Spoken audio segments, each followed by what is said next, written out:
Welcome to the Gonzaga Socratic Club. The Socratic Club has existed on campus for 14 years, I think, if I'm keeping count right. We meet roughly once a month during the academic year, and we take our name from the Oxford Socratic Club of the mid-1900s that was presided over by famous author and apologist C.S. Lewis. They took the name the Oxford Socratic Club because they were following the example of Socrates to follow the argument wherever it leads. And their interest was specifically with respect to arguments and discussions about Christianity, about theism. Lewis later wrote, after his involvement in the Socratic Club, he later wrote that the problem was at Oxford at that day, there were all kinds of clubs, everything for students to do, all different kinds of things, but no place for them to really come to a forum where people with different views about religion, pro, con, and every shade in between, could have a place to hear papers presented and to converse. Are we going? Are we good? Okay, all right. So that's what our model is. We explore Christian month during the academic year. This is our first meeting of the 2018-19 academic year, but it's the third event in a series of events commemorating John Paul II and the promulgation of the encyclical Fides et Ratio, which we're going to be talking about tonight. It was issued in September of 1998, so 20 years ago. We're celebrating that, commemorating that. And what we're going to do tonight is we have 4 presenters. We're going to have short presentations where we talk about issues from the encyclical, and then we'll have a brief bit of banter between us if things emerge. You can't quite plan these things, but we'll see how it emerges. We'll have a brief bit of banter between us, and then we have plenty of time for questions and conversation. So I hope you'll stick with us to the bitter end, and or maybe it won't be so bitter. Maybe it'll be sweet. And you can have some popcorn and beverages while you're at it. I don't know if that implies that this is a circus, but anyway, we'll go with what we can. Our first speaker tonight is my colleague in the philosophy department at Gonzaga, Dr. Tom Jeannot, and I'll turn it over to him. Thank you, David. I'm only going first so that we can put the puppy out of its misery.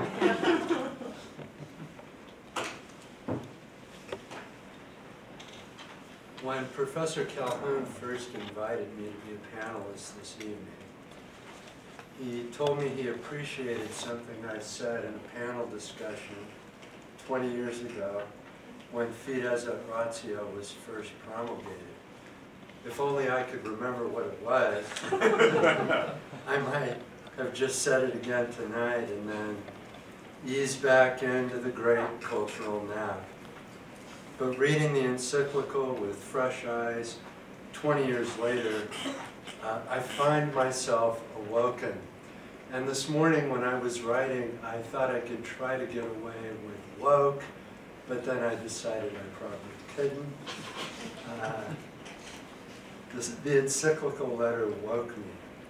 20 years ago, I might have objected to the Holy Father's imperious, patronizing tone, as if he had the magisterial authority to adjudicate among philosophical and theological claims.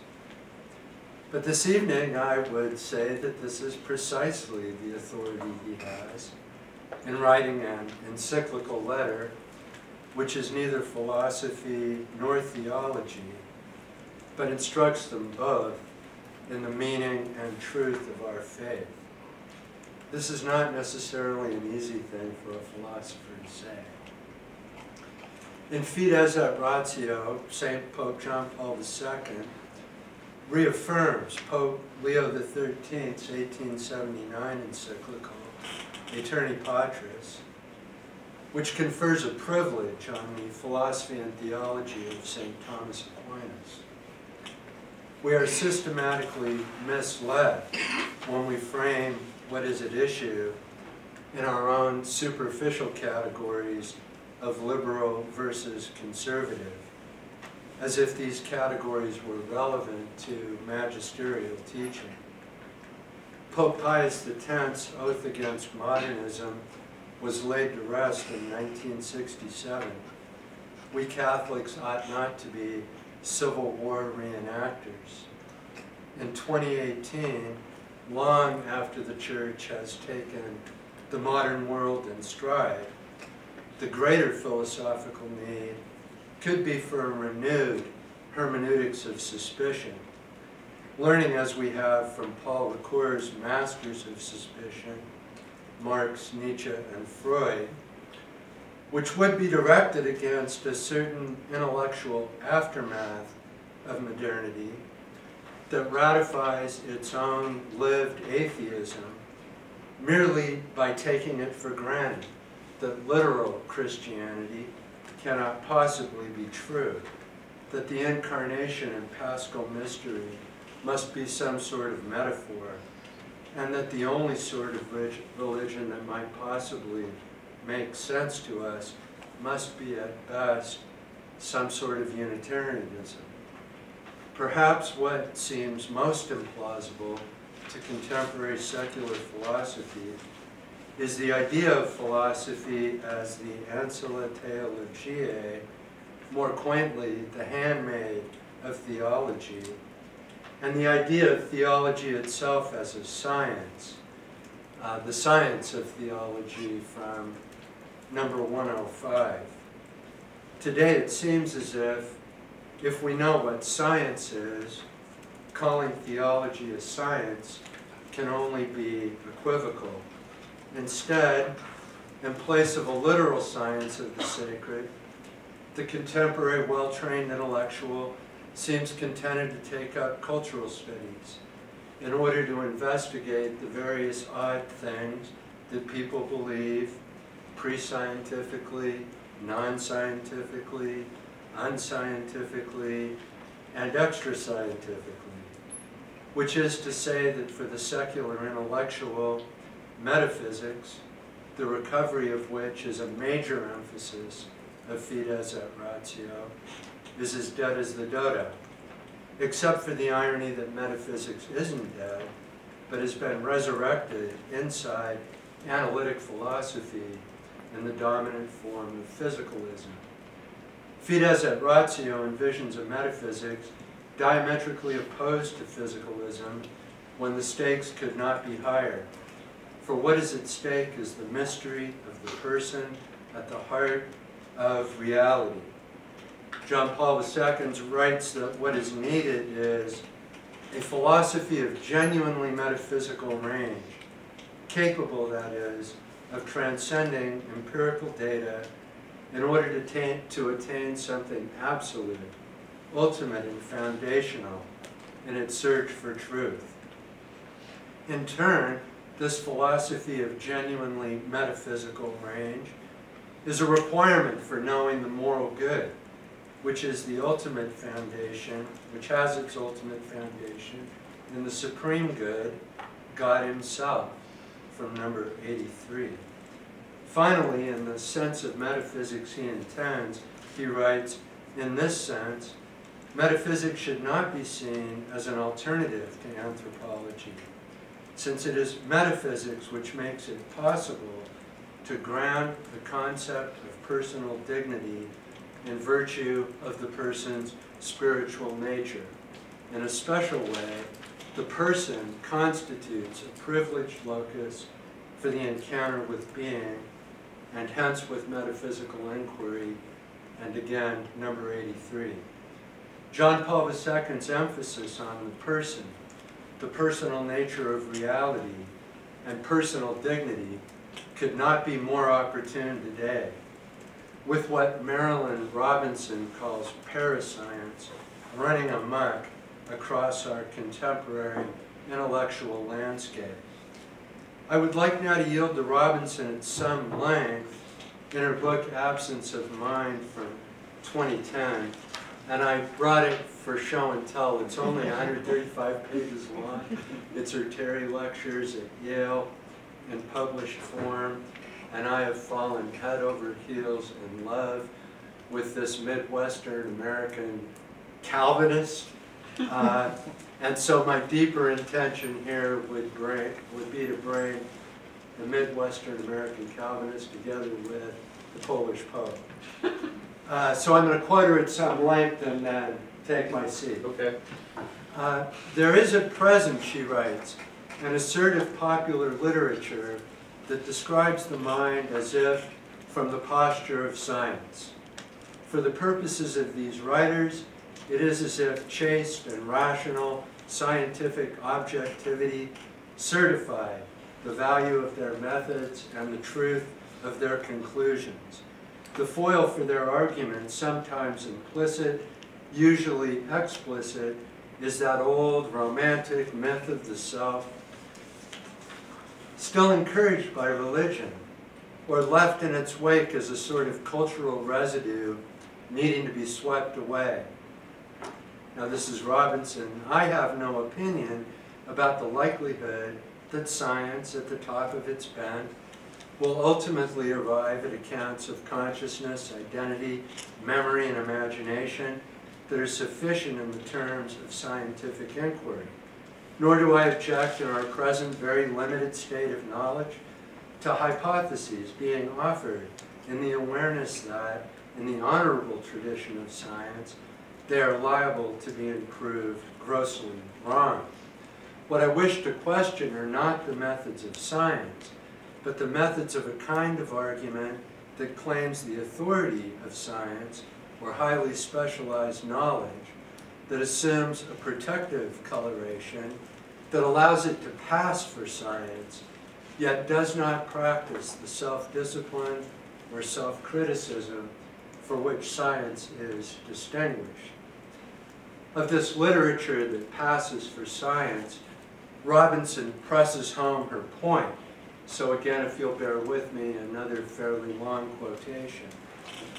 There is a characteristic certainty that is present structurally in the kind of thought and writing to which I wish to draw attention, a boldness that diminishes its subject.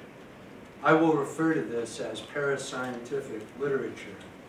By this phrase, I mean a robust and surprisingly conventional genre of social or political theory or anthropology that makes its case by proceeding, using the science of the moment, from a genesis of human nature and primordial life to a set of general conclusions about what our nature is and must be, together with the ethical, political, economic, and/or philosophical implications to be drawn from these considerations. Its author may or may not be a scientist himself. One of the characteristic traits of this large and burgeoning literature is its confidence that science has given us knowledge sufficient to allow us to answer certain essential questions about the nature of reality, if only by dismissing them. I seriously doubt that any scientist active today, if pressed, would speak of the sufficiency of our present state of knowledge with equal assurance as Kant. Yet in literature of this genre, of which Kant is also an ancestor, that tone of certainty persists, an atavistic trait that defies the evolution of its notional subject. Now here I am again, especially for a community that places its premium value on the care of the person and whole person education. We might momentarily bracket the confessional differences between this Midwestern American Calvinist and the Supreme Pontiff of Holy Mother Church, and consider Fides et Ratio once more in this personalist perspective. The relationships John Paul II constructs between philosophy and theology are complex, and I won't summarize them here. In conclusion, however, I was especially struck by his characterization of Christian philosophy in number 76. He writes of two aspects, subjective and objective. When he turns to the latter, he writes, and this paragraph took me quite by surprise on rereading it, and I believe the Holy Father is correct about this. He writes, the second aspect of Christian philosophy is objective in the sense that it concerns content. Revelation clearly proposes certain truths which might never have been discovered by reason unaided, although they are not themselves inaccessible to reason. Among these truths is the notion of a free and personal God who is the creator of the world, a truth which has been so crucial for the development of philosophical thinking, especially the philosophy of being. There is also the reality of sin, as it appears in the light of faith, which helps to shape an adequate philosophical formulation of the problem of evil. The notion of a person as a spiritual being is another of faith's specific contributions. The Christian proclamation of human dignity, equality, and freedom has undoubtedly influenced modern thought. In more recent times, there has been the discovery that history as event, so central to Christian revelation, is important for philosophy as well. It is no accident that this has become pivotal for a philosophy of history which stakes its claim as a new chapter in the human search for truth. It's from paragraph or number 76. What the Holy Father has enumerated here is a series of philosophical contributions derived from Christian faith that contribute to the life of reason itself. Essential notions on which all of us may agree, although by reason alone, perhaps, they stand on shaky ground. Essential human dignity and equality and essential human freedom. It's difficult to see what these philosophical affirmations might mean in a physicalist world if they're not just the arbitrary preferences of a speciesist. And just to make my point clear, John Paul had argued that the life of faith itself makes important contributions to philosophy, even though philosophy on its own would never have discovered that. And on that note, I think my best move is to sit down.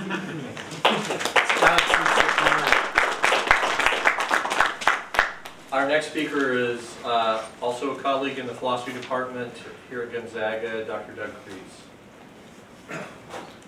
Okay, well, I noticed that we have a lot of students in the audience tonight, and a lot of them are my students. So what I'm going to do with my few minutes primarily is to kind of try to relate what is contained in this encyclical letter from 1998 to some things that I would have been discussing with my students, particularly in philosophy of human nature. I begin by pointing out that that John Paul became Pope in 1978. I was a sophomore in college in 1978, so the exact same age as most of my philosophy 201 students when this happened. So yeah, and now you can figure out how old I am. The encyclical was written 20 years later, and then of course we're 20 years past the encyclical. In the first years, the first 15 years of his pontificate, John Paul II was principally involved in the struggle against communism. And that's what he's famous for. Had we watched this film, that would have explained some of these things to us. If we remember well, you don't remember, some of us who are older might remember, the Soviet Union finally sort of collapsed definitively December 26, 1992, so almost to 1993. Later on in 1993, John Paul published an encyclical, Veritatis Splendor, mostly about moral philosophy and moral theology. 5 years later, then, he published our encyclical, or promulgated our encyclical, Fides et Ratio. What's my point?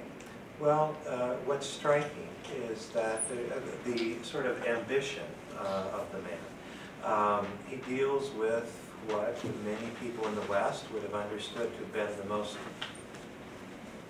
the biggest practical problem that the world faced at that time. And then he turned around and took on the greatest theoretical problem of this or any age, namely the relationship between faith and reason. I mean, go big or go home. That's kind of his approach to matters. Now, if you've been studying philosophy with me, you know that we begin with the Greeks. And I've been explaining to you how Plato argued that precisely philosophy is our salvation. Precisely philosophy is what makes us human, and philosophy is what releases us from that cave of ignorance. For John Paul II in 1998, the most immediate experience with philosophy was in the form of Marxism and Nietzsche, Friedrich Nietzsche. In other words, two dogmatically atheist positions. Not only were these positions dogmatically atheistic, but they seemed to deny, especially Nietzsche, that human existence had any sort of real purpose or meaning or value. Now, how philosophy got from Plato, okay, or someone like Cicero, for whom philosophy meant everything, to a situation where philosophy is despair, okay, and the thing you're supposed to do is, you know, put on black turtleneck, long-sleeve turtlenecks, and sit on the left bank in Paris and smoke cigarettes and drink very strong coffee. And that's about the meaning that life has. I mean, we've come a long way. What happened? Well, this is John Paul's concern. By Fides et Ratio, with ratio he means philosophy. And it's philosophy that he talks with. I would point out to my students that he begins this, what I guess we can now call a tradition of the popes giving a little pep talk to philosophers. He sort of says, come on, you guys, you know, in the past you had something to say to us. We didn't always agree with you, but at least there was a possibility of some sort of dialogue and discussion and so forth. And you know, you used to have something to say, and now you seem to be full of despair. Can't we do a little bit better? His suggestion was to turn to what he calls metaphysics, okay? And we'll talk about that a little bit later on in my course. I'm assuming that the older students might have some idea of what that would mean. Because he understood that as a time when philosophy and Christian faith could engage each other and talk about important questions, critical questions. Okay, now, then I wanted to say with just a few more minutes, okay, some things that looking back at the encyclical 20 years later, you would notice, okay, probably, if you read the encyclical and then thought about contemporary times. what seems to be different? What's changed or hasn't changed? Well, one thing that we might notice is the role of natural science. As I said, John Paul seems to think that reason means philosophy. He was, after all, a philosopher. He had a perfectly good job teaching philosophy in a university, and he abandoned that to get into church administration. Which I've never understood why he would do that, but he did, nonetheless. So yeah, reason means for him philosophy, but he does mention in a couple places natural science, and he invites natural science to come along and be part of the conversation too, and he wants to stress that he has no antipathy towards natural science. Related here, it's just a passing context, is he says we're going to have to be more interested in environmentalism. Now, I don't think he was exactly necessarily concerned with global warming or those sorts of things, but with the collapse of communism, well, the fact of the matter is the biggest polluters on the planet at the time were the former communist regimes. Okay? It's hard to have the kind of technology and devices and so forth to control pollution if you're not very rich. And that described the Eastern Bloc nations and the Soviet Union itself. So that's something that we would notice as just being sort of in the kernel at that time, which maybe has, not maybe, is clearly much more prominent today, but it was present even then. And then I'll say here, yeah, I'm coming to the end of my time. So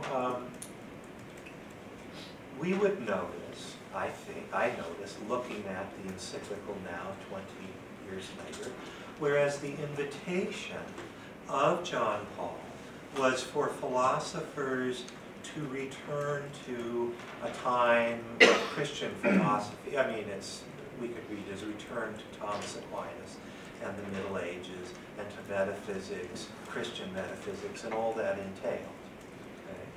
Okay? What has, in fact, it does seem to have occurred to me, much more, it was already happening in 1998, is not that philosophers were so interested in returning to the medieval period, although some were. Philosophers wanted to return to ancient philosophy. They wanted to go back, especially to the Greeks, but even to Cicero and so forth. A little exercise, it's been a few years since I've done this, but if you count up the dissertations in philosophy, well, most of them are done on Immanuel Kant. And that's always the way it works. But in second place now is Plato. And these modern philosophers who talked about the despair of the contemporary world, we think obviously of people like Martin Heidegger, where they wound up was with an advocacy of a return to the ancients, even pre-Socratic ancients in Heidegger. And we could think of any number of philosophers who found their way back to the Greeks, not the medievals, but to the Greeks, which is both similar to but different from what John Paul had suggested. And then finally, what is kind of in accord also with what John Paul suggested is that Christian thinkers in themselves have returned much more extensively to the patristic period. The level of patristic studies today is, as opposed to what it was 20 or 30 years ago, is really quite extraordinary. That began before John Paul, to be sure. Now, what do I mean by this? The study of especially people like Augustine, who my 201 students will be reading with me, and other people from that time period who first broached this subject of a conversation between faith and reason. Okay, so let's stop.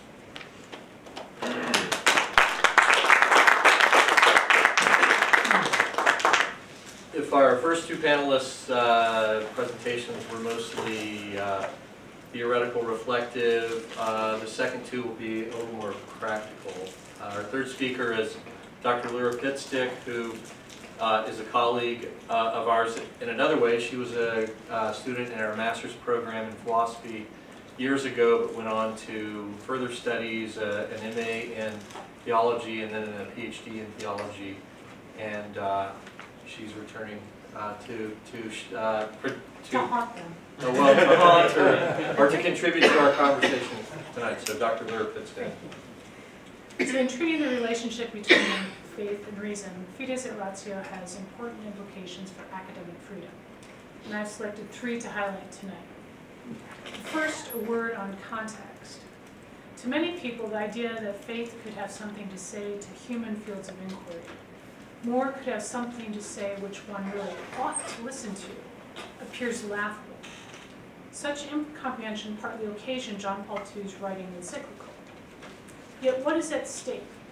As different fields have different relationships with the faith, they hazard somewhat different risks.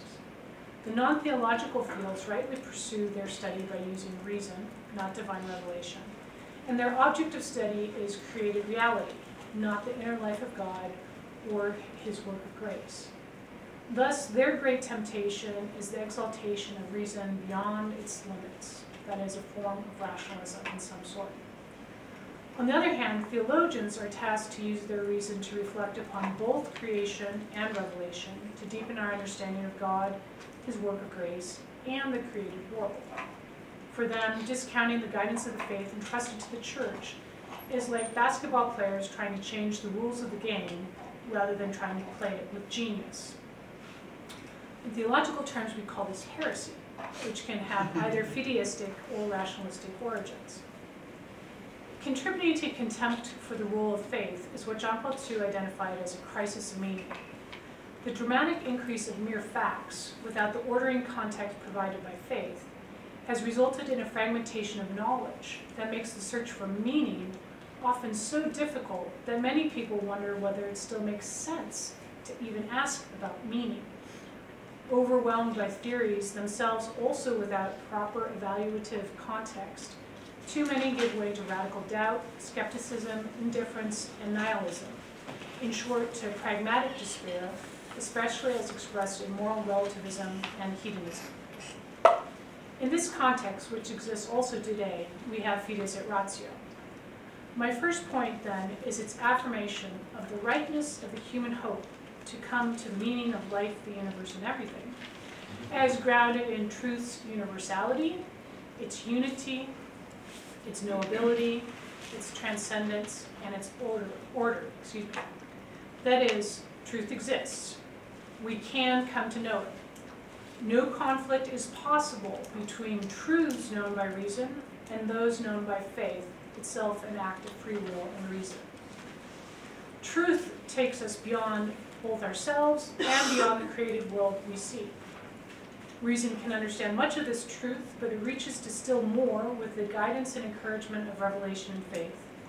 And this is true not only in matters religious, but in all fields. We do not have time to verify everything ourselves, and so we must rely on belief, that is, trust in the testimony of others. I summarize this point with the question, do you exist? Because if our reason triumphs over solipsism, we enter the world that transcends ourselves. You exist. And if you exist, that is a truth, I can know it, it transcends me, and it occurs within the yet more transcendent reality of the ordered unity of all that is, including the ultimate cause of existence itself. And here, let me just quote a few passages of John Paul II on this point. The results of reasoning may, in fact, be true, but these results acquire their true meaning only if they are set within the larger horizon of faith. For faith challenges reason to recognize that there is something true and rational lying beyond the straits within which it would normally be confined. These questions, in fact, broaden reason's scope for action. Faith thus becomes the convinced and the convincing advocate of reason. The content of revelation can never debase the discoveries and legitimate autonomy of reason. Yet, conscious that it cannot set itself up as an absolute and exclusive value, Reason on its part must never lose its capacity to question and be questioned, that is, also by faith. By virtue of the splendor emanating from subsistent being itself, revealed truth offers the fullness of light and will therefore illumine the path of philosophical inquiry, and that is also of the other sciences.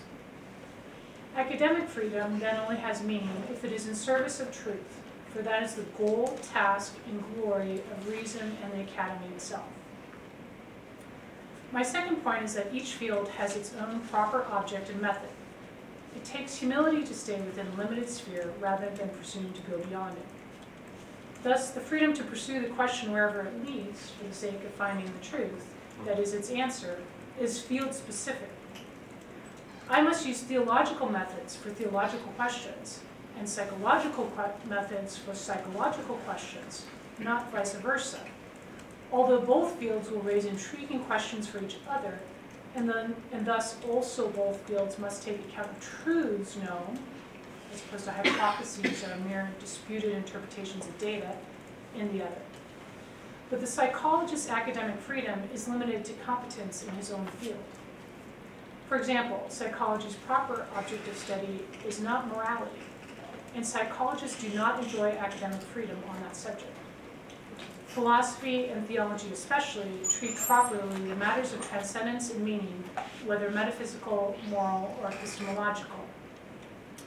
The reason psychologists, I'm just using them as an example, I don't have anything particular in mind. The reason psychologists and others too think that they can speak of things religious or moral and think that they can speak with real commitment and some authority in that commitment is that they're human beings.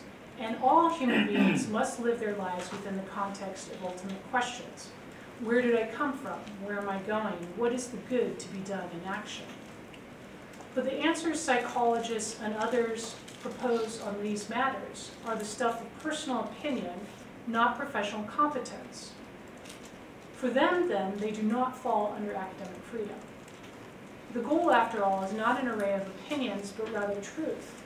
And then morality, like all subjects, requires its own proper methods, which are not just those of any other science. Those with professional competence, philosophers and theologians, who go awry in the exercise of their professional duties, also in morality, need to be held accountable by other professionals who know the proper method and scientific conclusions of the material. For theologians, that is above all the teaching church as she has spoken through history, or rather Christ as he has spoken through his church in this way. The church, John Paul II says, has a diaconia of the truth, that is an official service in favor of reason reflecting rightly upon what is true. This service is both corrective of error and confusion within its competence. That is, it can rightly speak to theories and conclusions that touch upon matters of faith and morals, and encouraging of further inquiry. So it's both negative and positive. Every academic should appreciate this guidance insofar as the goal of study is not the pride of false humility, false autonomy, but truth. It is due to a widespread distrust of universal and absolute statements, deriving from that context we talked about earlier due to rationalism and fideism, that the adherents of these mistakes, even if unwitting ones, condemn this ability of the church. So our mnemonic question for the second point is, how do I reach truth? We thus come to the third point, namely that the first two are necessary, not optional, for the good of the human person. In other words, the ability of the human person to come to absolute truth by means of both reason and faith, and the necessity of each science to follow its proper competence, serve the good of humanity, not because people instrumentalize them for utilitarian purposes, but because the true human good cannot be achieved without them. The human good, much less our supernatural vocation, cannot be achieved without the ordering competence of philosophy and a fortiori without theology, and namely that theology that is consistent with the revealed truth of God entrusted to the teaching authority of the church. Here we may quote with enriched appreciation the famous introduction to the encyclical. Faith and reason are like two wings, which we've heard often enough, but we generally don't hear the rest of it, which is the two wings on which the human spirit rise to contemplation of truth. And God has placed in the human heart a desire to know the truth, in a word, to know himself, so that by knowing and loving God, men and women may also come to the fullness of truth about themselves. So I would follow this again with the following selected quotations. Driven by the desire to discover the ultimate truth of existence, human beings seek to acquire those universal elements of knowledge which enable them to understand themselves better and to advance in their own self-realization. The knowledge which the human being has of God perfects all that the human mind can know of the meaning of life. As absolute truth, it summons human beings to be open to the transcendent, while respecting both their autonomy as creatures and their freedom. At this point, the relationship between freedom and truth is complete, and we understand the full meaning of the Lord's words, "You will know the truth, and the truth will set you free." Since access to the truth enables access to God, it must be denied to none. Once the truth is denied to human beings, it is a pure illusion to try to set them free. Truth and freedom either go together hand in hand, or together they perish in misery. Thus, those involved in Christian education have an urgent and binding obligation, incumbent on all, to contribute to a genuine and profound communication of the truths of the faith. Thus we may ask, did Christ teach us anything? So for example, those who would dispense with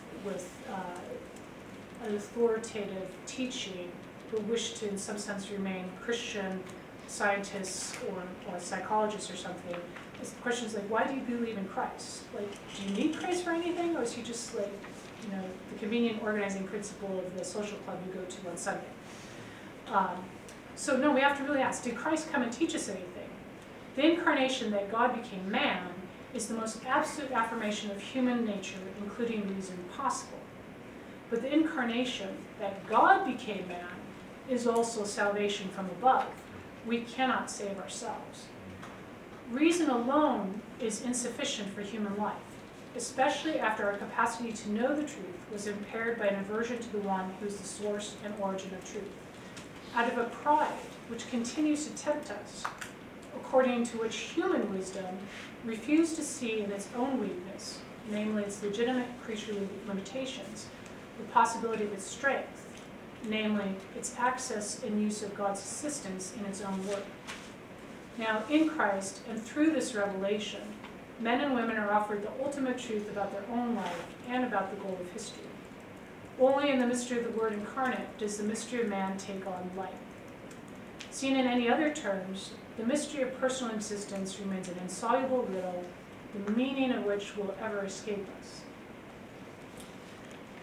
So for the sake of the discussion, I would close by merely observing that the 1967 Land O'Lakes Statement, which is often taken as an important articulation of academic freedom, makes no mention of truth, of Jesus, or God. It uses the word true only 3 times, and then only to intensify the words university, modern, and autonomy. The church is mentioned only over against the university, and the Catholic university itself is reduced to a species of university, rather than that model of community in service of all truth, knowable by reason and faith, from which other institutions fall away as defective, insofar as they lack the context and certainty faith provides. Moreover, the goal of undergraduate education in that statement, and this is important for all the students because, to be sure, your education happened this many years after the Land O'Lakes Statements has been influenced by that vision of academic freedom. The goal of undergraduate education is said to be a basic understanding of the actual world, and thus there must be no outlawed fields or subjects. Sounds fine. The problem is that nothing is said of the fact that since it is impossible to learn everything from every culture at all time before graduation, not to mention passing tests on it, students will necessarily be presented with a selection of material. And again, nothing is said in the Land of Lake statements of the criterion by which the choice is made. And even less, as I pointed out, of truth as the only worthy one. I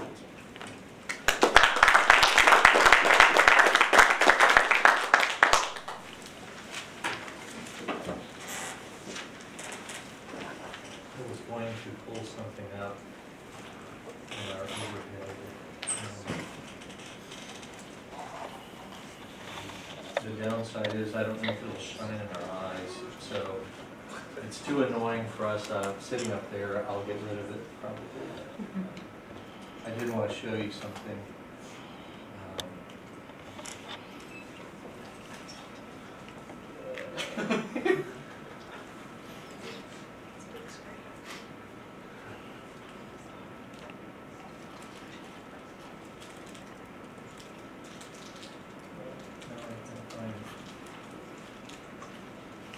Sorry for the delay.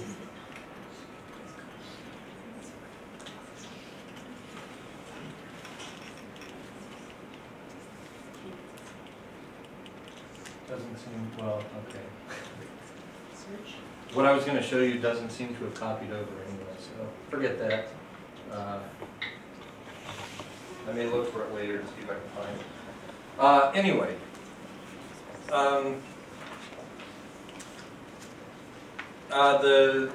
There's an old comment that a non-Catholic admirer of Thomas Aquinas is a peeping Thomist.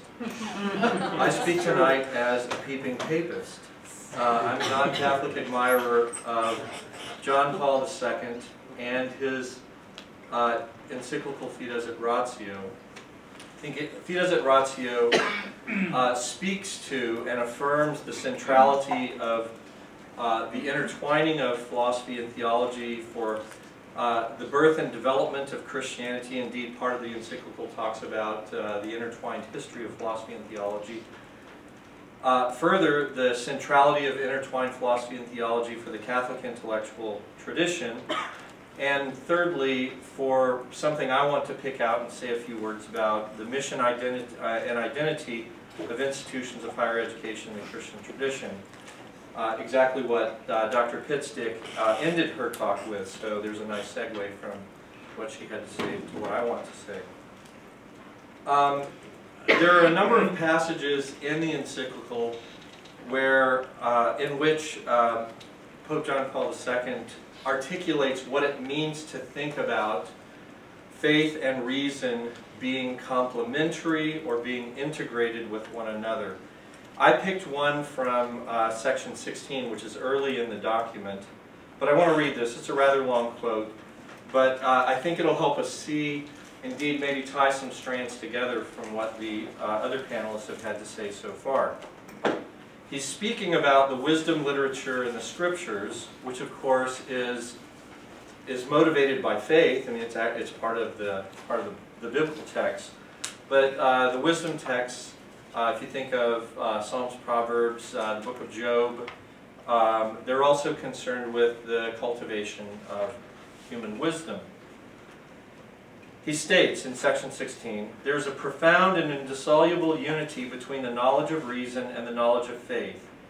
The world and all that happens within it, including history and the fate of peoples, are realities to be observed, analyzed, and assessed with all the resources of reason, but without faith ever being foreign to the process. So there's a role for rational analysis, but there's no reason to exclude faith.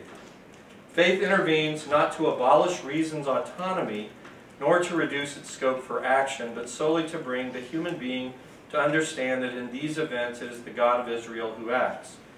Faith sharpens the inner eye, opening the mind to discover in the flux of events the workings of providence. This is to say that with the light of reason, human beings can know which path to take, but they can follow that path to its end quickly and unhindered only if, with a rightly tuned spirit, they search for it within the horizon of faith. Therefore, reason and faith cannot be separated without diminishing the capacity of men and women to know themselves, the world, and God in an appropriate way. Now, as I said, I could have picked a passage, I could have picked a number of passages from the encyclical, But I think what John Paul II is telling us in this passage is two parallel, interconnected truths. First, reason speaks to the human condition, and including to religious matters. The way he talks about this is in terms of, he uses the phrase, the autonomy of reason. Reason has a kind of autonomy, which means, of course, if you know your etymology, it has a kind of self-ruling status. It has its own place in intellectual life. Of course, John Paul wants to be careful to clarify some critical points here. The autonomy of reason does not mean that reason is perfect or unlimited. As he notes, the fool can reason in his heart and thereby err, particularly by denying the transcendent source of being, goodness, and truth, namely God. Further, he warns about the corruption of reason by sin. Human sinfulness in all of its forms, pride, the desire for power, the desire to gain through injustice against others, can damage and ultimately distort reason. As he says in section 19, if human beings with their intelligent faith to recognize God as creator of all, if human beings with their intelligence fail to recognize God as creator of all, it is not because they lack the means to do so, but because their free will and their sinfulness place an impediment in the way. I certainly, as an evangelical Christian, can vigorously affirm this critical qualification of the autonomy of reason. So the first truth, reason speaks to the human condition, including to religious matters. Notice that autonomy means an interesting implication that reason should speak to matters in religious life, as for example the current crisis of sex abuse and cover-up in the Roman Catholic Church. If these matters can be known by natural reason to be horrors and injustices, surely they should be rooted out of the life of faith. Second truth, faith speaks to the human condition, including to intellectual matters. That means that there's a robust role of faith in the life of reason. That is our greatest current challenge. Indeed, we've already heard all of the speakers address this point.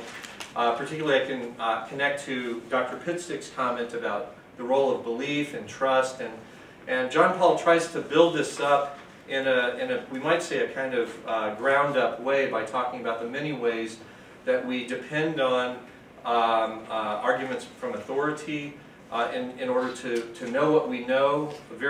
None of us knows all that we know on the basis of a kind of Cartesian individual inquiry. We believe much of what we believe is a result of the teaching and testimony of others. But that idea of our dependence on belief, really, we can think of as pointing us in the direction of seeing the value of faith, and ultimately or faith as trust, and then ultimately religious faith.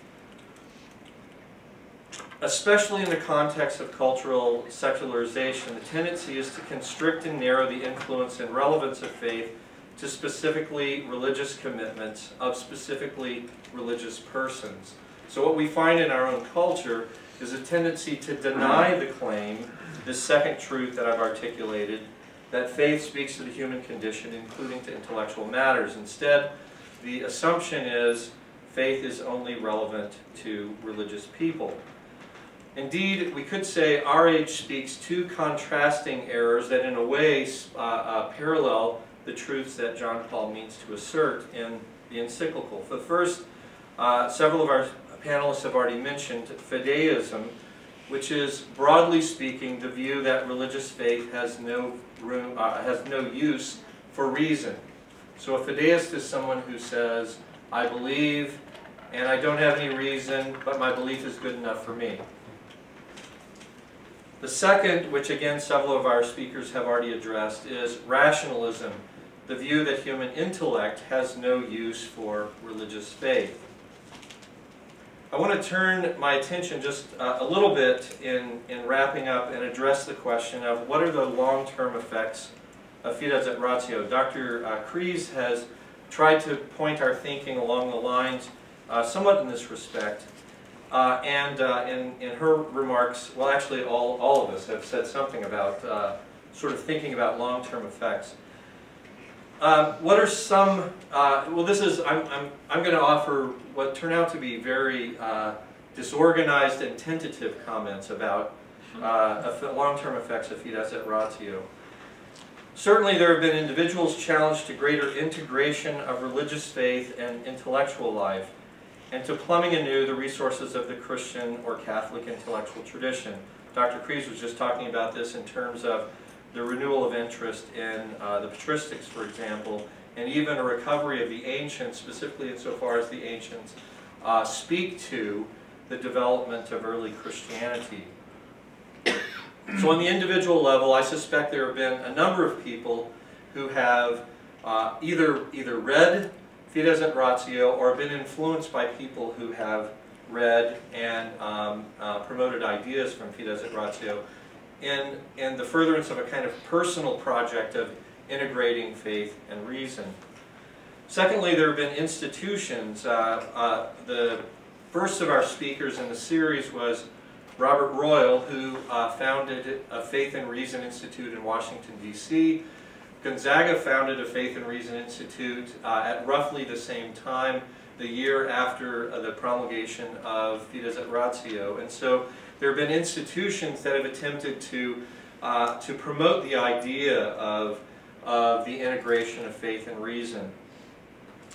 What about in universities? Well, that's much harder to plumb, and I'm going to argue that there's a sense in which John Paul II's Fides et Ratio hasn't had an actual effect so much in universities, and in part Dr. Pitstick's reference to the Land O'Lakes statement, especially if we're talking about Catholic higher education, is relevant here. But I'm also interested in the question of secularization of higher education, and the amazing thing that you find if you look at the history of American institutions of higher education is most of the most prestigious universities, institutions of higher education in the United States were founded with religious orientations and indeed with affiliation with specific religious denominations.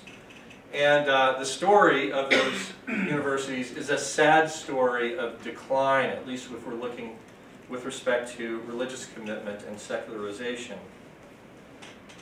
So what can we say then about especially Catholic higher education? Because I mean, there are institutions, there are Protestant evangelical institutions of higher education that still have taken a stand. Baylor University is one that I would refer to, but there are others.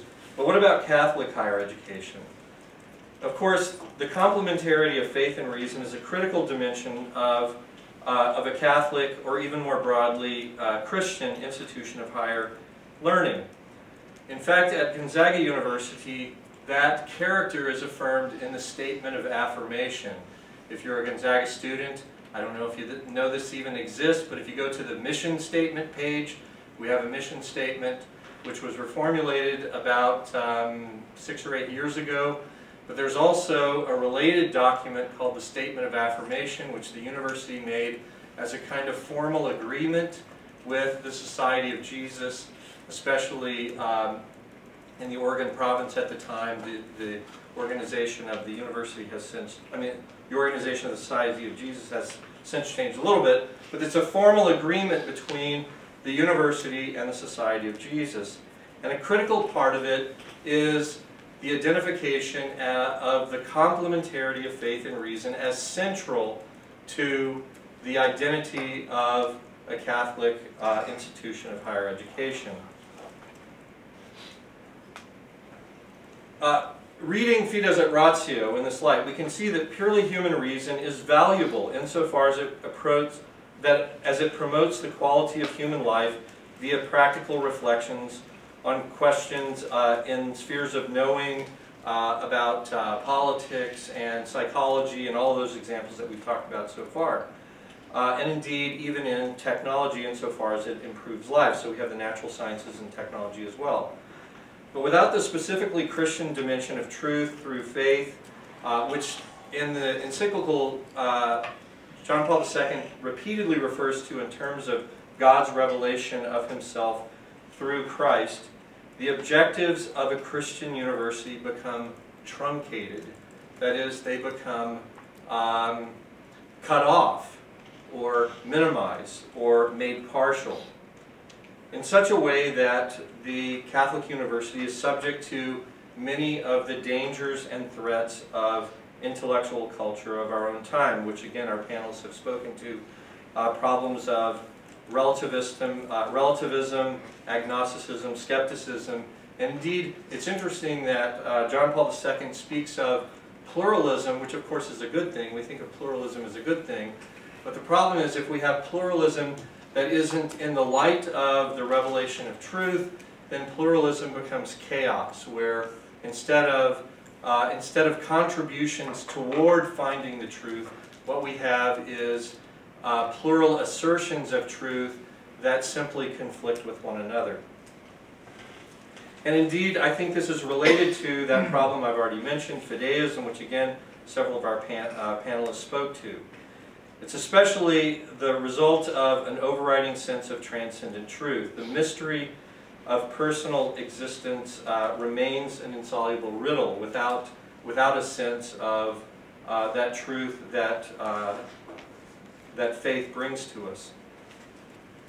This is not to say that secular universities are bad. If we make a comparison between Catholic universities, which have this, at least in their identity, at least in their historical mission, they have this character of engaging in the project of intellectual inquiry that's shaped by and within the context of commitments to ultimate truth revealed by faith.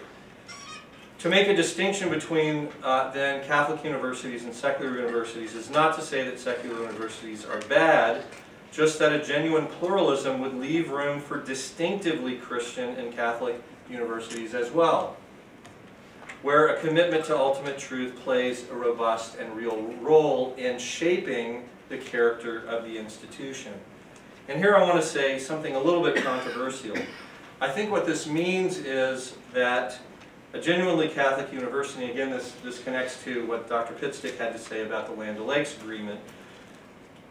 This is to say that a Catholic university is not an institution in which one finds occasional Catholic garnishes on a largely secular project of education, but an inherently Christian education that affirms the coherence and majesty of a search for truth that's fully integrated with affirmation of transcendent truth of God's self-revelation in Christ.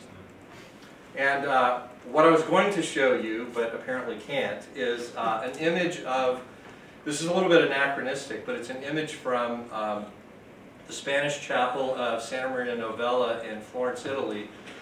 Florence, of course, is a place where Gonzaga has a campus, and there's a long connection between Gonzaga and Florence. But the Spanish chapel features a fresco by Andrea Boniato called The Triumph of St. Thomas Aquinas. And I realize he's a Dominican, not a Jesuit, but bear with me on this. What it shows is a visual representation of the unity of truth understood in a Catholic context. And so the way that's depicted is you have each of the disciplines have their place, and they're part of this entire, if you will, a kind of intellectual architecture of philosophy and theology and geometry and grammar and all of those things all fitting together. Of course, you could say, well, at a secular university you have almost all of those, and at Gonzaga we have those plus theology, religious studies. But of course the difference between that model, what I've called the garnish model, and the model of this fresco is the difference of integration and coherence. And the articulation of John Paul's vision in Fides et Ratio is that truth is unified in that way, because without it, what we have is chaotic pluralism. Thank you.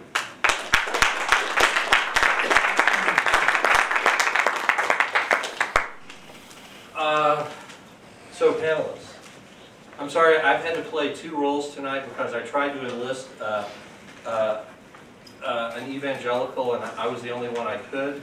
As it turns out, although The Socratic Club in November, if you're interested in Fides et Ratio, we have a scholar from the Acton Institute who's an evangelical who's going to come and give an entire talk about an evangelical perspective on Fides et Ratio. So that's an ad, but let's just start with a few minutes of conversation between the panelists. Anyone want to say anything? If you notice, since I spoke last, I got to say all kinds of things about connections between our talks, but anyone else? Well, I'll just report that a year ago in September, St. Louis University held a conference on Land O'Lakes 50 years later called A Distinctive Vision with a question mark. And I had my own reasons for going.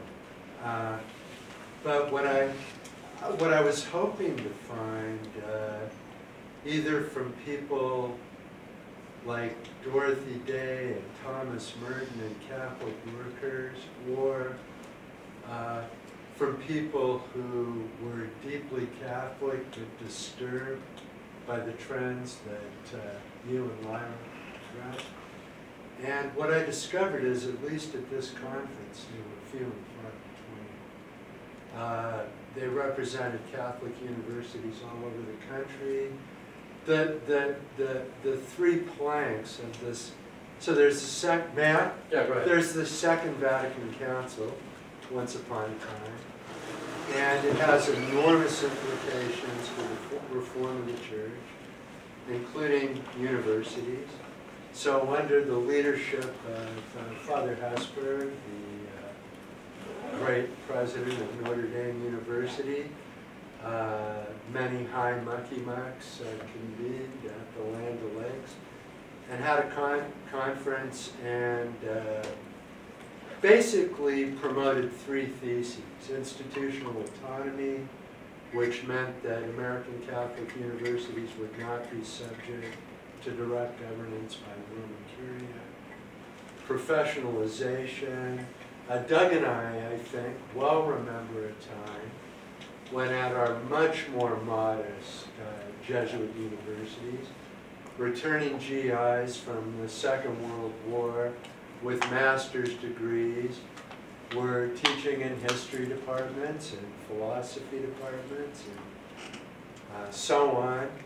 And I think they were really good schools, but there was this mandate to professionalization, which I think meant principally that we wanted to hire doctorally qualified faculties. And this notion of mission-centered hiring seemed to have fallen away entirely in the interval, so that we were simply looking for the best chemists and accounting professors that our salary schedule could afford to buy, and that's what we did. And I mean, the third aim then was this prize of academic freedom as the pearl of great price, which I think talked about in an appropriate way is actually true. So I have this little bumper sticker that there's no institution in the United States of America that more highly prizes academic freedom than the Catholic University. And then I'm hoping nobody will ask me too many questions about that, but it's fun to assert it in class. And I'd argue that it's true. So it isn't as if these were bad goals to have, but to the extent that they became the sole goals, I think we're in this situation today.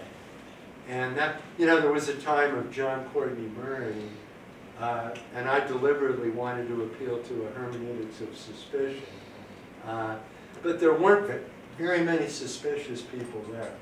Most of the people who were in attendance at this conference, and I think it's because of our rankings in U.S. News and World Report and the new buildings that we have on campus and so forth, that would tell the world that the Catholic University in the United States is really, may I say, kicking ass. But there's this very serious underlying problem. which is, I think, we can go straight to it by going to the incongruity that David was talking about between what we explicitly profess in the statement of affirmation and our actual practices and everyday campus life. So, for example, if you read the statement, it's divided into 3 parts: Catholic, Jesuit, and then the core curriculum seems to drop in and parachute into the middle of this document.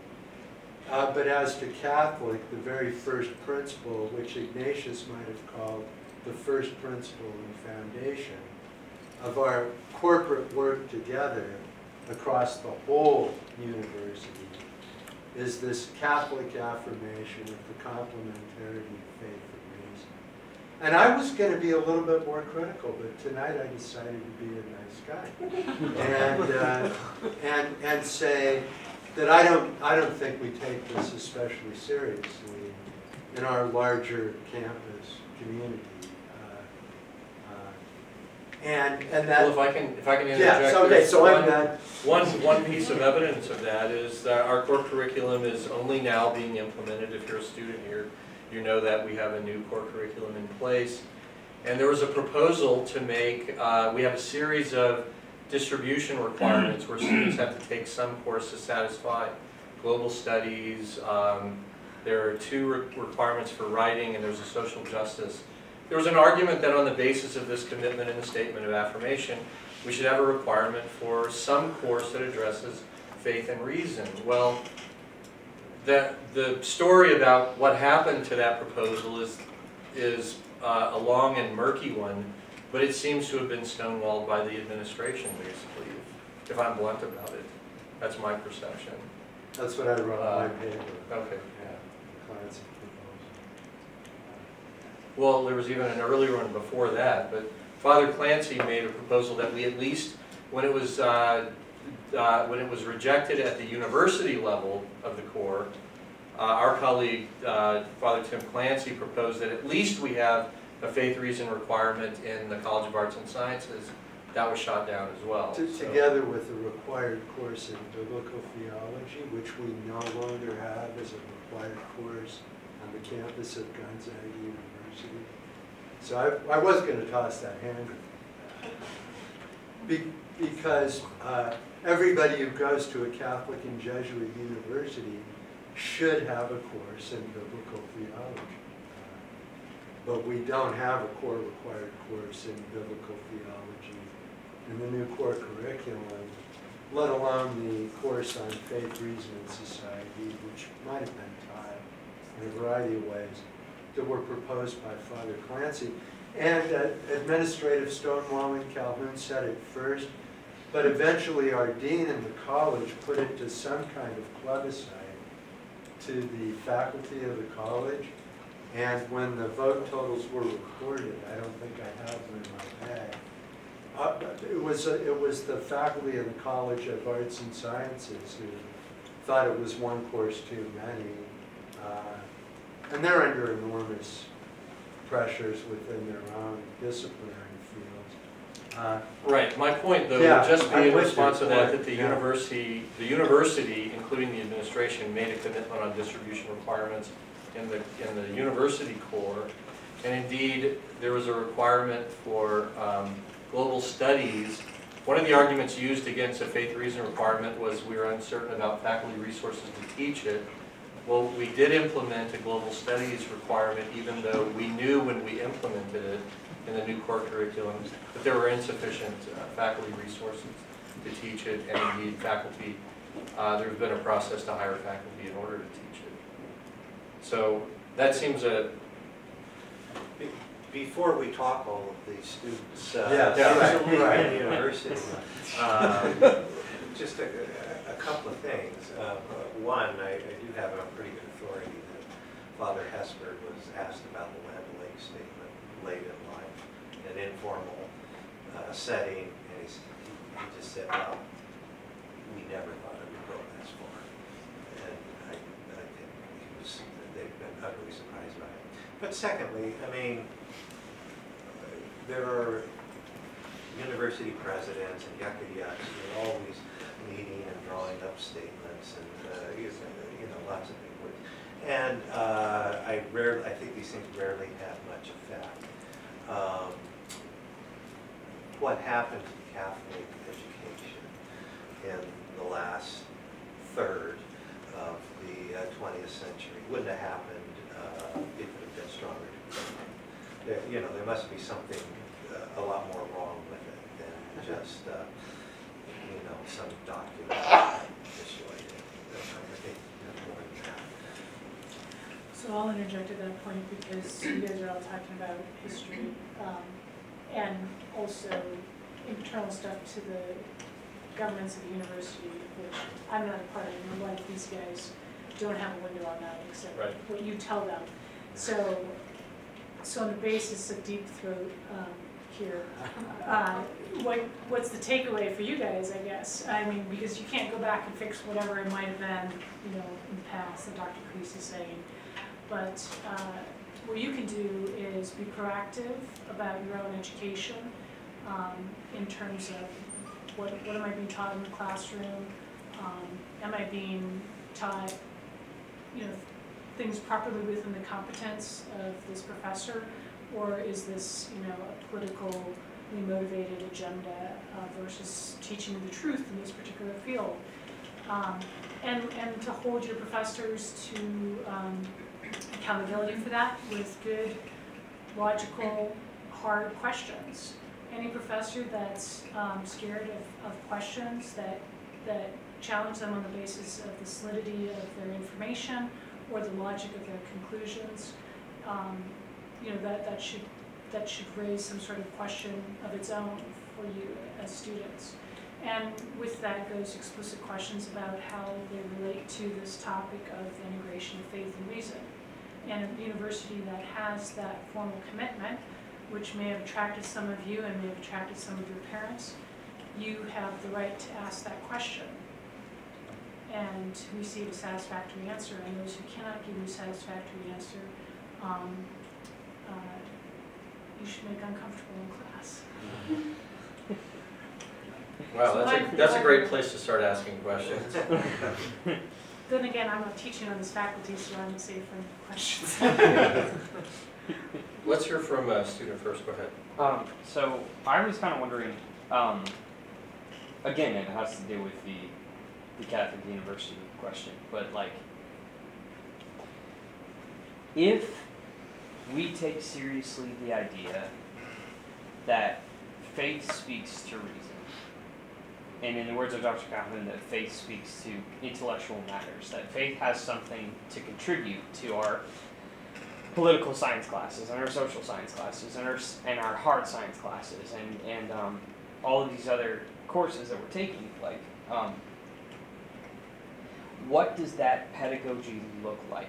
What does a pedagogy look like that offers faith as something that frames everything else? And particularly when it comes to maybe the disciplines that culturally we most disassociate from faith. So the hard sciences and engineering, which we think are just completely separate of you objectively observe the external world and draw conclusions on the basis of logic alone. So particularly with hard science, but with all the disciplines, what would a pedagogy look like that takes this seriously, that faith speaks to intellectual matters, all intellectual matters, and offers it as a context for other things? Well, the place I would start is point out that physics, for example, always belonged to philosophy. Okay? So the first thing would be to place it into a larger framework. Physics is always part of philosophy. The study of the physis in Greek, the word physis is translated by the Latin natura. So physics is the study of nature, all of the natures. So things like biology, chemistry, all of this belongs under physics. Okay? And it was always as part of philosophy. And then philosophy is integrated with theology. So these things have always been part of the curriculum. of a liberal arts university. And the distinction of the liberal arts into humanities and hard sciences or natural sciences, that's a very modern distinction that's pretty suspect. So I think you begin with an older, more unified vision of the curriculum, and then it falls into place well. I would add to that as well that, so I have, my undergraduate degree is in math and engineering, so mathematics, pre-gen and pre-med. So I've been in all those classrooms. I would say the one thing to remember is that when one studies the natural world, if one is paying attention to this horizon of faith, this isn't dead matter that one's studying, right? This is God's creation, for one, and even if it's not, even if one hasn't come to explicit faith in God, one can still take the philosopher's attitude of wonder in front of it, right? So that, I mean, if you just think of a blade of grass and, you know, what chlorophyll does in one single blade of grass, and think about the millions and millions, billions of blades of grass that are doing this across the world, it's grass, one piece of grass can evoke wonder. And in the student who understands the biology of what's going on inside that blade of grass. St. Albert, who is St. Thomas's teacher, was a great scientist himself at that time, right? Many of the great scientific advances and theories we owe to scientists, priests, genetics, the Big Bang. Many of these things are rooted in the work of priest-scientists. So there's that attitude of wonder, I think, is also essential to the pedagogy, this recognition of the limits of one's proper field of study, so that one does not rule out, you know, speaking with great conviction and strong rhetoric of the parascience, that certain religious or philosophical conclusions are false when one is not really adequately versed to make that judgment. Yeah. I would just add to that, my point about integration means that, and actually when I first came to Gonzaga nearly 30 years ago, I heard a lot of talk about this, that the mission isn't articulated and embodied the same way in all of the disciplines, but where you find that Catholic vision is in the totality, and that's what I was trying to argue. That's qualitatively different between at least the ideal of a Catholic university and a secular university like University of Washington. It's not simply, that's what I meant about the garnish view, right? You could think, and this is the professionalization that was an element of Land O'Lakes. The idea was we want to look more like big state research universities. And what happens then is the Catholic dimension is less a defining way of the totality, and it becomes a garnish sprinkled on the top or supplied by university ministry, or it's what the folks over in their religious studies classes do, right? And there you have a completely different way of thinking about the intellectual life in its totality. Other questions? Yeah, I have it's two parts. So first you gotta verify that my memory's right, but a while back and some time back, listening to the Catholic radio station, Father Spitzer was speaking. And what my memory remembers is, was not he the president of Gonzaga? Yes. Okay, then I thought he said that the president that was taking over from him was not a Catholic president. Is that true? He's not Catholic? Our current president is Catholic. Oh, he But he's is? not Jesuit. He's a He's a got it. lay, Okay. right. Yeah. Not a member of the Society of Jesus, that's Okay, correct. because then that was what stuck in my brain. Go, if the president is not Catholic, and then I'm going, how many other teachers on Gonzaga are not Catholic? How does that influence what's being taught here? I personally think that's an interesting question. I'm non-Catholic, but I think the university, I was going to relate my talk of our discussion of Fides et Ratio to another important encyclical, Ex Corde Ecclesia, which has to do with the structure of Catholic education. And there's a very controversial debate about the composition of faculty of Catholic universities. And I mean, my own impression, I'm a faculty member, and I think the university stands toward the religious affiliation of faculty members is they don't really want to know what the religious affiliation is. I mean, we have had surveys. There's a campus climate survey, which is mainly intended to find out how welcome people of different religious views and affiliations, how comfortable people feel on campus. But the purpose isn't really to find out what are the stats about religious affiliation of faculty. And so the answer to that, I think, I'm not certain of this, but I think the answer is we don't know what the religious affiliation of faculty is at Gonzaga. So how do you keep the Catholic spirit? I mean, not that people that are not Catholic aren't good teachers, but I went through 12 years of Catholic, school, and it was, you had the nuns or you had lay people, but they were all Catholic. So I mean, how do you get the influence then? I guess I don't understand how you keep your identity as a Catholic school if... That's a good question. I mean, so part of the tension here is that people don't want, there can be great teachers who are not Catholic, right? So merely a religious litmus test is insufficient. Because of course you can have people who also say they're Catholic, but they don't believe half of what it means to be Catholic. Yeah. And so, I lost my train of thought. Catholic identity and concept. So litmus tests are it isn't clear that simply totting up the number of people who say I'm Catholic is going to solve the problem. Okay, so it would be the top layer of dudes or dudettes. You know what I'm saying? How do I say that intelligently to you guys? But the main upper people who run this facility, they would have to have a Catholic identity, a true one, otherwise it won't filter down. Well, yeah, I mean, where I was going with litmus, the problem with the litmus test question is that, that merely someone's identification or not as Catholic is insufficient. What you really want, if you want to achieve the essence of a Catholic university, as John Paul II is describing it, is you need people who are committed to that integration of faith and reason, and who are going to put it into practice.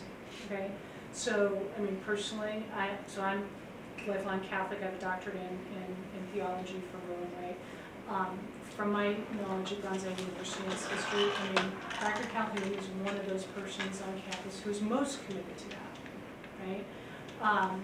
And so this is why also the garnish model or the ghetto model is insufficient, because you need to have that integrated vision to move everything forward. So does that answer your question? But how does it fail? Because I get the impression from what you're saying that is not working. Any institution fails in achieving its mission when you cease to have a critical mass of people who are committed to what that mission looks like. So that would be true at a Catholic university as well as in any other organization. So why did it get to that point?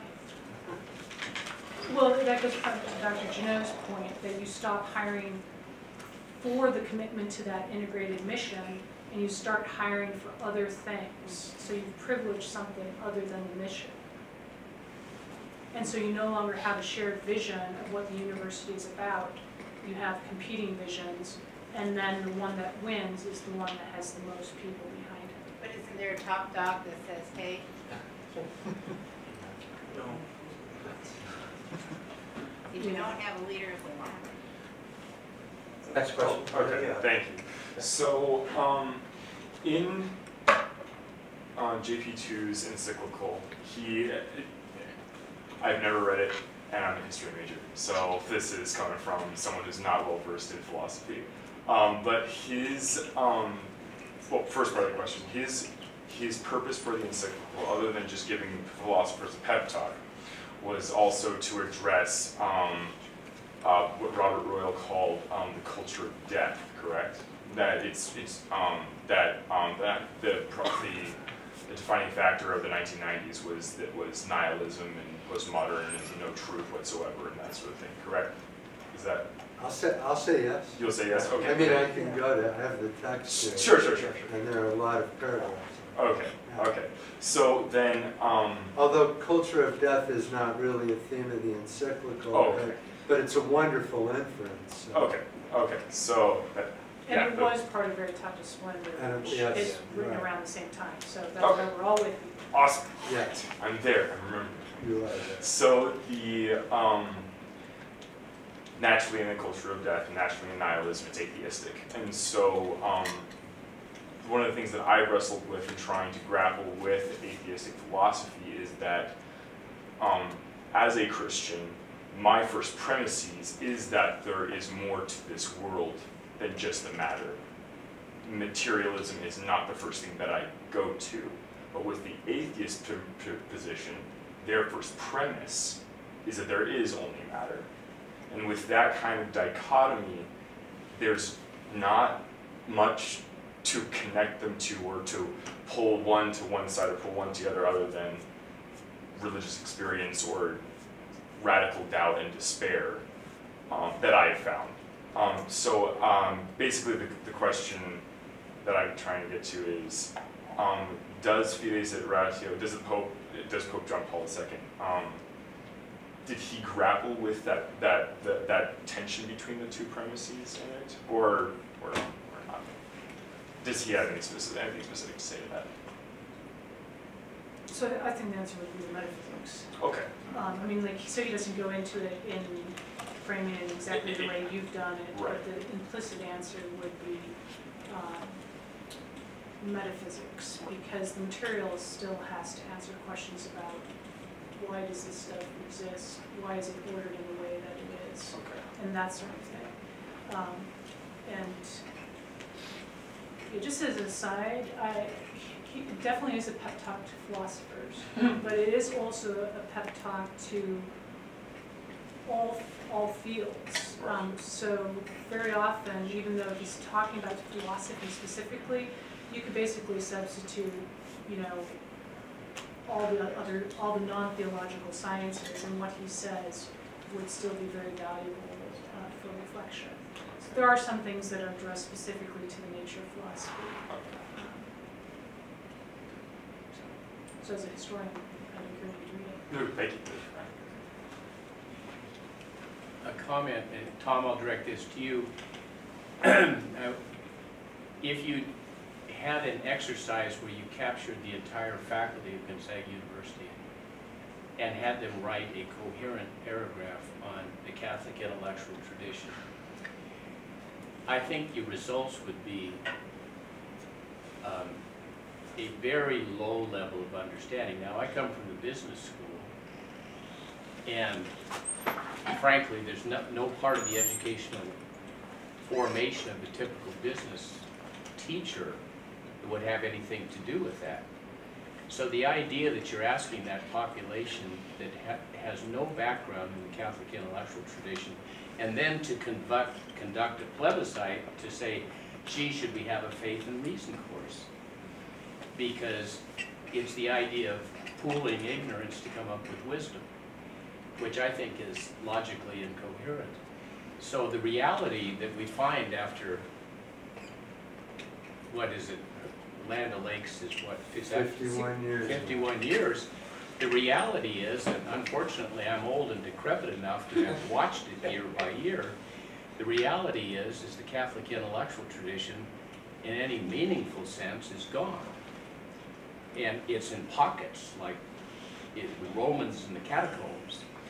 And so to say anything, I mean, it's just so unrealistic to talk about it like it's a meaningful concept when you would have entire departments at the university where you start talking about the Catholic intellectual tradition, you get vacant stares. And so on a realistic level, and it is such a beautiful thing, it's so important, that the rebuilding is going to have to come from within in blocks, like with philosophy department, theology, some people in theology, and there has to be some serious coherent strategy for hiring for mission. And if you're not willing to do those things, then it's done. And when the remnant leaves, then it's completely done. And anyway, do you agree with how many faculty could actually write a paragraph that says this is the relationship between faith and reason as the Catholic intellectual tradition recognizes it? That asks us to speculate. I will say, let me try to respond this way. Historically, you're right that, and this goes back actually to the first question about who's supposed to do this pedagogically. It's not like the vision, especially given what Dr. Pitstick said about disciplinary competence, doesn't mean that every faculty member in a Catholic university becomes a theology instructor, right? Because what that would lead to is lots of bad theology. Instead, there has to be a commitment on the part of the university as a whole, and historically what that's meant is that, and I could say especially in the Jesuit tradition, it's meant a special place for philosophy and theology, and indeed that philosophy is, as Dr. Jeannot said, there's that, I don't know, that phrase that some people will find unsatisfactory, that philosophy is the handmaid to theology. But there's this notion of how those disciplines play a special role. It's hard, though, in the modern professional university, even at a modern professional Catholic university, not to see claims like that as anything other than special pleading and turf protection. And that's the way they turn out to look, unless you have a clear sense on the part of the institution as a whole that, no, it's not that the philosophers and the theologians are trying to protect their jobs, it's that that's what it means to be an institution of this kind. But if we're really rigorously committed to integration, sort of along the lines that Lyra was suggesting, Dr. Pitstick was suggesting, we would need something within the business school that integrates faith and reason. I'm not all that familiar with it, but there is a program within Catholic Studies at University of St. Thomas, Minnesota, and it's the Ryan School of Business or something like that. It's very much focused on what would it mean to be a Catholic businessman or businesswoman, and naval documents are read, and it's very much a part of the curriculum. So it's not that we would assign this to the philosophers and the theologians, or those departments specifically, but the material is discussed by the business faculty. Yeah, I doubt that we have the resources here right now to do that, but that's what it would take, it seems to me. There's another approach as well, though. I can find out the name of the university for you, but it's a Spanish university. And so the Spanish structure of education is somewhat different than ours in terms of the relationship between state education and how religion appears in state universities. But this is state university, though it has a attention to faith at an integrated mission level.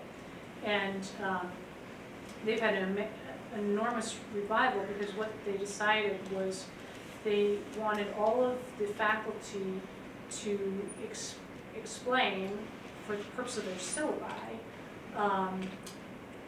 how their particular courses served the mission of the university.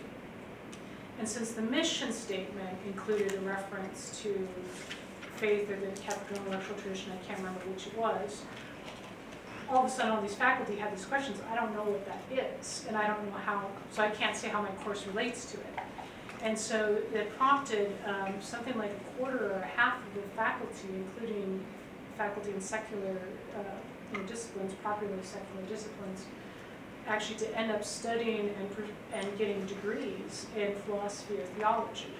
just because they're like, well, I need to understand this, and then they discovered this is really rich and beautiful, and so and that of course would have an effect on what they went back into the classroom.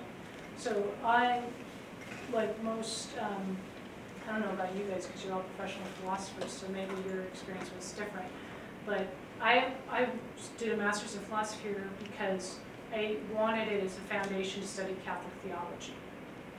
But I was like, I don't know why I did philosophy. This is a waste of time, right? And last year I was teaching seminarians, and they're like, why do we have to study philosophy? It's a waste of time. You know, and then you get them through their first semester, and they're like, how did I ever live without this? It makes so much sense of the world and what we do, right? And so it's very hard to convince people before they've had that experience why it's so essential. But the old curriculum that required 4 semesters of philosophy and 4 particular semesters of philosophy formed students in that understanding in a way that didn't just leave it up to them whether or not they're going to take that. So I can get you the name of that university and a contact person if you're interested in that, pursuing that. Go back. Oh, yeah. It's really intriguing. I'm from Whitworth, north of here a little bit, taught history department for 35 years. One of the things that strikes me is, Dr. Pitstick, you were talking about how students kind of need to be aware of kind of how their faculty in whatever department is kind of putting the discipline out there or particular issues. It seems like that lays an awful lot on students. And that's where it seems to me that one of the ways to think about this is we're all PhDs, right? The Doctor of Philosophy in something. So we're all philosophers at one level in our discipline. And it would seem to me that if you had a number of faculty members or a few faculty members in each department or a number of departments that could interrogate the presuppositions of their own disciplines for their students based on their understanding of their faith, that would help. I think that would help. If I was a student, that would sure help me understand how faith can be integrated into this particular discipline. It also relieves philosophy and theology of carrying the load. And I think so oftentimes in Catholic institutions, that has been the story. And so as we reduce the number of courses in philosophy or theology in lieu of other diversity requirements or global studies requirements, then that shrinks that particular part of the education away from, which is where I think in many Catholic institutions the mission is lodged. Frankly, I do think that the Land O'Lakes statement is in some ways a logical extension of Thomistic approaches to the integration of faith and learning. Because with the book of nature, of course, we can learn about God right from observing, and that's what our disciplines do. I think that worked really well for Aquinas and a lot of folks until the 19th century. There's an implicit sense of that wonder you were talking about. But I think what's happened in the modern world, especially in the last 150 years or so, is that the presuppositions we operate with in secularizing society conflict with assumptions of faith, but nobody talks about that explicitly. I think, again, another way to think about integration, this whole integration project, is for us to kind of think more explicitly about how we can bring faith kinds of issues into the classroom in ways that are legitimate and not trying to proselytize or anything like that, but just this is how a understanding of Catholicism with regard to plant biology, for example, or world history or whatever, might help students also think about faith and reason joined together rather than separated so much. Tom?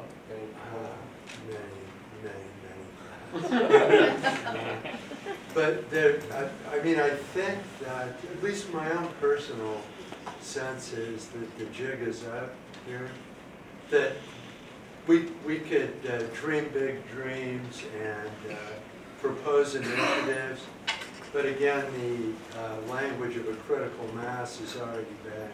So it's people that have to care enough. And in addition to being enamored of Marilyn Robinson, I'm also enamored of the Catholic philosopher and theologian Bernard Lonergan, who writes about bias and has a theory of general bias. which is linked to obscurantism, and the generalized inadvertence to questions that don't address the exigencies of immediate practical situation. And so, now general bias is not a form without content, so I'm trying to write about secularization in just these terms. That we're all the party to an underlying secularization process that's an ongoing social process. So it's not just that, like, Feuerbach was an atheist, or Nietzsche was an atheist according to most people. In the kind of culture and society we live in, there's a kind of lived atheism of everyday life, and a lot of people just don't have any religious formation at all. So, Don, but I'm sorry, Professor, I forget how I should address you properly. Oh, you can call me whatever you like. I just called you Don, well, that one? Yeah, Don. Okay. Yeah. And, you know, I don't know that we could expect our business professors or engineering professors to fill these gaps, but I'll plug a book so people may be familiar with an author named Alistair MacIntyre, layperson, and ultimately a Catholic philosopher who was reasonably famous once upon a time. And I forget the title of the volume, but it's a very slender book, and it's about the Catholic intellectual tradition. And it's very readable. And he takes his point of departure by going to Clark Kerr's image of the multiversity and contrasting this idea of the multiversity with a proper idea of a university. And then he proposes that the Catholic intellectual tradition itself could serve to furnish the integrating principles for a truly integral university curriculum. And, but I think you're right. I certainly wouldn't ask my students, and I'd be too embarrassed to ask the professors. I don't mean to be an ass, but if I ask, write me a coherent paragraph on the Catholic intellectual tradition, I think I'd have scrap paper for my dog materials that would last me quite a while. Or in other words, just a long-winded way of saying, I don't think we have it. I'll just confessionally, we had Randy Rosenberg from St. Louis University here last year, a theologian. He's also a Lonerganian theologian, who talked about Trees of Lisieux, the little flower, and talked about the little way. And in order to calm myself down, I personally decided that the little way is the only way to go in this kind of climate, which is like, I think, being in the catacombs. And so we're perhaps, in a sense, missionaries within our own institution, trying in our modest ways to carry this good news to colleagues and students. But as to the large-scale institutional commitments, I just don't think there's the will for it in our present campus climate. Now, the others may disagree with me, but it's so discouraging in a way. What's become of the Catholic University in the United States in our time. And certain forces in place seem to me to be more or less essentially irreversible.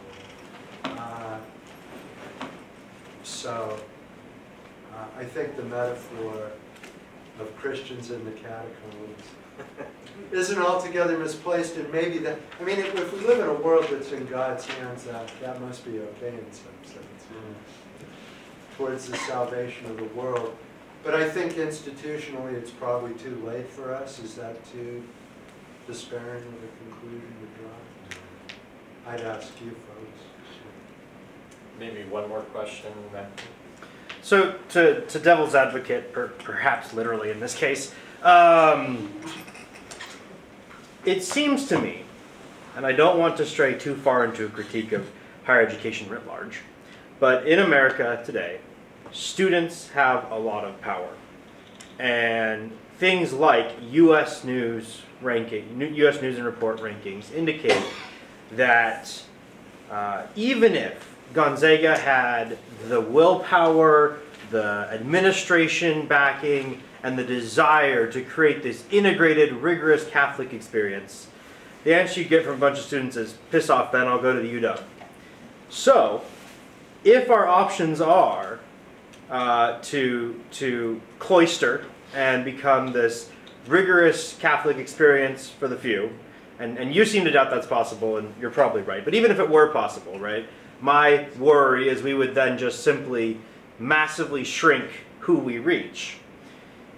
Is there a utilitarian calculus where maybe we shouldn't despair the university too much, because at least we're giving them some intellectual Catholic tradition, where otherwise, if we tried to give them too much medicine, they'd just take none of it? Well, I just mentioned the little way of St. Teresa of Lisieux, and it also struck me that the word courage appears, I think, on 2 occasions in the encyclical. And towards the end, at number 106, when he's specifically addressing philosophers, he calls upon them to have courage. And I don't know, I mean, my students, I pull them all the time. And I ask them why they came to Gonzaga in the first place. And really, in classroom after classroom, and this isn't social science, it's just anecdotal, but hardly any students ever say, it's usually 0, that they were drawn to Gonzaga specifically because it was a Catholic university. Now maybe if they thought more about it, I'm catching them cold, they'd say something different. When I asked them about Jesuit, a few more raised their hands, mainly the ones from our feeder schools, the Jesuit prep schools. And then we have this third kind of rubber bag term, humanist. So we don't even go into that because naturally everybody's a humanist, but what does it mean? And those are the 3 buzzwords, Catholic, Jesuit, and humanist. So I think what draws people here are our amenities and our rankings in things like U.S. News and World Report, and our promise of career opportunities, and a kind of Chivas Regal effect. Like Eastern Washington is Sears and Gonzaga's Nordstrom's. Employers look more kindly upon the Gonzaga University degree, which is mainly the aura of our basketball team, by virtue of which these lovely buildings are being built. And I think that's fantastic, and from that point of view, the university's really healthy. I don't want to draw the conclusion because it would be kind of a nihilism in reverse. I said the jig is up and it's all over. And we might as well go underground. And there's a sense in which I'm being serious, but also the Jesse Jackson line, keep hope alive. So I think, there's the Faith and Reason Institute, which Dr. Brian Clayton is a founder of. And there's the Socratic Club, which Professor Calhoun is a founder of. And in our own department, there are many people that care about this very issue. I mean, the philosophy department. And I think it's our job. And really, the Pope says, I was enormously relieved that the proper task of integrating faith and reason doesn't fall to philosophy. It falls to fundamental theology. And so then we can take the heat off the philosophy department. And I notice our colleagues from religious studies are not necessarily here in any sort of abundance. It's late in the evening and I tend to have loose lips, so maybe I gave an answer. You're a good Calvinist. Read Marilyn Robinson is amazing. You probably read it. To that point, I think I'm a lot more hopeful along those lines because of the way that St. Pope John Paul II talks about it in the encyclical. And one of the things that really struck me about the encyclical, because my men's group at my parish read it over the last few months in preparation for this series of events. And, well, don't give us too much credit, we didn't finish. We're on chapter 5. But they have a lot of kids. And so, anyway, so they don't necessarily always have that much time. But one of the things that really struck me that I wasn't expecting to find in the encyclical was all of these implications for evangelism. Because there were so many passages where St. John Paul II talked about the questions that these are universal questions. Everybody asks them. If you want to stop, and I think Dr. Jeannot, I think you were the one who mentioned this. Maybe it was Dr. Jeannot. Somebody mentioned it. Of where did I come from? Where am I going? What should I do with my life? All of these other questions, like if as human beings we want to stop asking them, we have to actively suppress them. And he talks about it's so connected to the degree to which we are human is the degree to which we ask these questions. Right. And that gave me so much hope because it means that even like my friends of all different stripes who believe all different sorts of things are all asking these questions, and even if we're not unified on anything else, we're unified on that. And so I think if Gonzaga as a university took a position of really truly valuing the Catholic intellectual tradition, which I think would lead to more highly valuing all intellectual traditions and affirming there is at least a little bit of truth in all of them, those conversations, I think probably what would happen is it would be super Catholic and get really small. And but after that, there would be such a beauty and such a richness in the conversations that were going on that if the university didn't die, it would flourish. Because if John Paul II is right, and we do ask these questions, unless we have tried with all of our might to suppress them, then conversations around those questions will always be popular. They will always be attractive, even if they're attractive in the sense that they really offend people. But that's something that, to me, gives me a lot of hope that a university that chose to take this route confidently, even though it's a very unpopular option, would eventually experience a lot of success. I think you should have been candidates. It is getting late. Let's we have one more question, and then we'll wrap things up here. As someone who's not very experienced in the whole field of this study, I did notice one of you mentioned Douglas Adams, who I very like.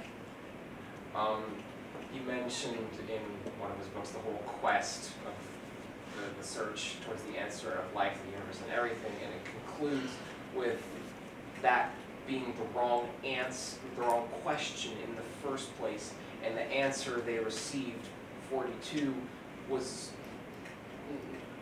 inconsequential, as they didn't even know they had the answer, but they weren't able to comprehend it because they didn't have they didn't ask the right question in the first place. So it's mainly to illustrate the whole absurdity of the whole question of us as finite beings trying to achieve the answer for something that's so vast that it's nearly infinite. And my question is, how do I get past this? Because I always keep getting hung up on the whole absurdity of the whole premise of this entire quest for knowledge in the first place.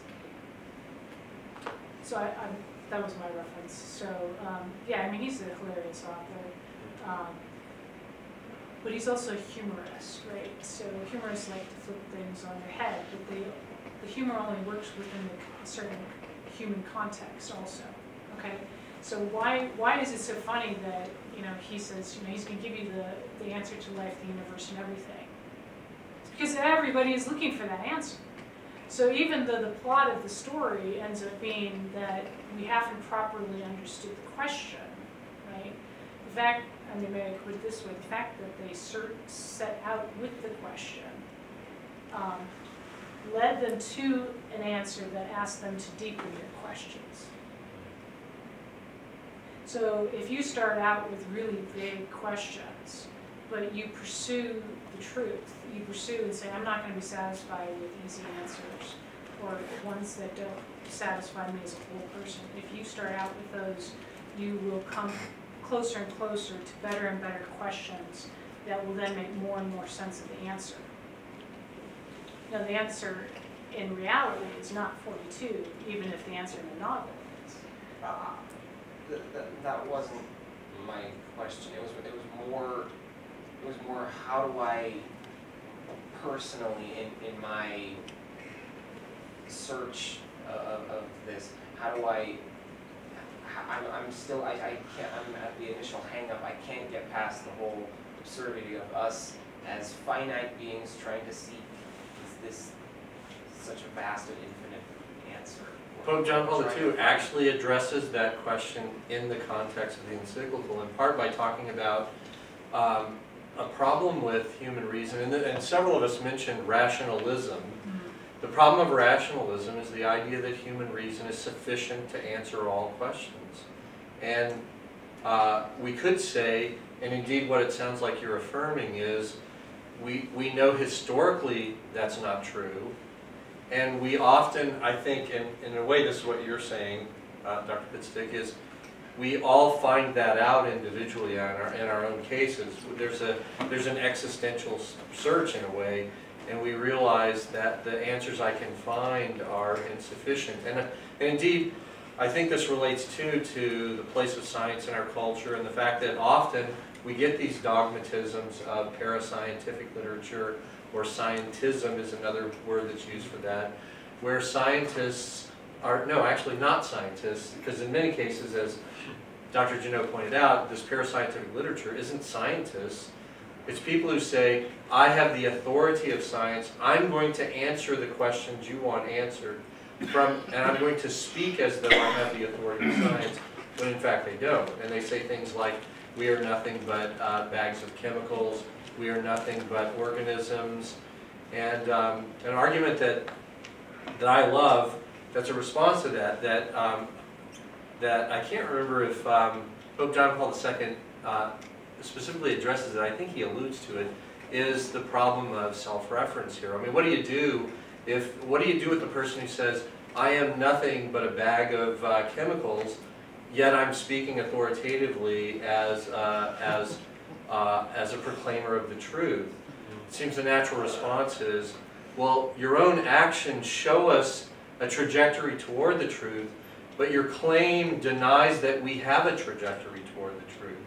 And that's one of those hints that I think existentially points us to the humility of reason. I'll use the other word. Not only is reason humble, or should be humble, it points us to the humility of reason, which means we're open then to God's self-disclosure of himself through the knowledge of faith. So practically what that means partly is take philosophy classes. Because part of your question is, can I know that I can know the truth? So John Paul II says in the encyclical we can, and he gives some arguments for that, but for a deeper understanding of the fact that yes, we can know truth, and what are good ways to go about that. That's part of the task of philosophy. But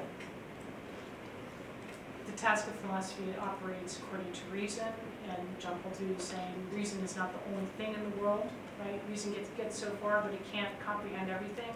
We're limited beings, so we can't comprehend infinitude. So then we have to use a method that helps us engage the infinite, and that's going to be prayer, right? Because the only way we can know the infinite in itself is if it then reveals itself to us, right? This, and in studying Revelation, then you've entered into the realm of theology, and then prayer is an essential component of that methodology. So perhaps we can talk more about that after you close, because you. Okay. Yes. Thanks for coming. Help me thank our speakers.